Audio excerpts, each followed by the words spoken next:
Overshadowed in the debate about Syria is what's happening to millions of people who are fleeing their war-torn country. CNN's chief medical correspondent, Dr. Sanjay Gupta, has been getting a first-hand look at their plight in some of the Syrian refugee camps on the Syrian-Lebanon border.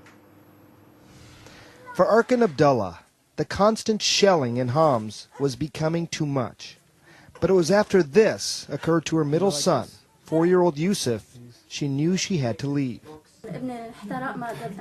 It was an explosion, she told me, that led to these burns.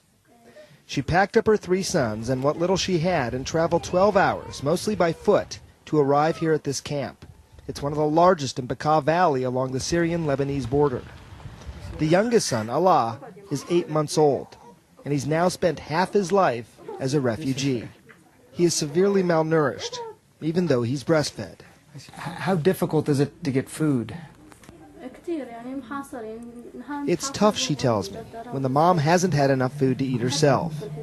Today they get drastically needed medical attention and vaccines for malaria and polio, thanks to UNICEF. But make no mistake, Lebanon is buckling under the weight of the refugees, who arrive here every 15 seconds.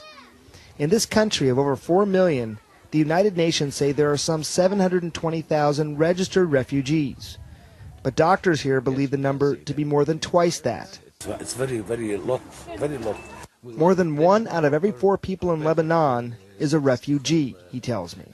And it is the people living in these surrounding communities that are now sending a message to the refugees in these valley camps. This will never be your home. This can never be your home. The children's smiles belie a particularly awful way of life. Their story is one of fleeing the violence of their home country and then not being wanted in their adopted one. After 2 years, there are no fixed water facilities or system of sanitation. Instead, just this steady stream of sewage snaking its way through this 5,000-person camp. They have lost everything: their material possessions, their dignity, their permanence. To simply live like this, aid groups say refugees at this camp are required to pay $100 a month to the town sheriff. And the only way to make it work is to send these young kids into the fields to work for just $2 a day. It is heart-wrenching. Within these camps, there is the constant friction between 2 groups, those who support the Syrian regime and those who hate it.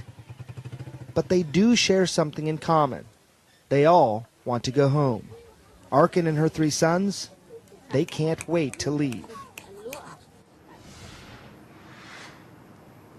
So, Sanjay, totally understandable looking at those conditions and how long some of them have been there, that these refugees do want to go home. Do you get any sense that they have a feel for what we believe is an impending U.S. strike? Do they support it, not support it?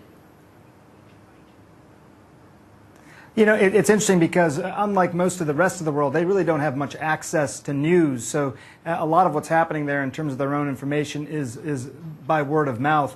But you don't hear a lot about that as much as you hear this notion again at the end of the piece that they just do want to go home. I don't know that they know the strikes are going to happen or what difference it will make, but the situation that they're in now is just not tenable, Candy, for them. Sanjay Gupta, thanks for being there for us.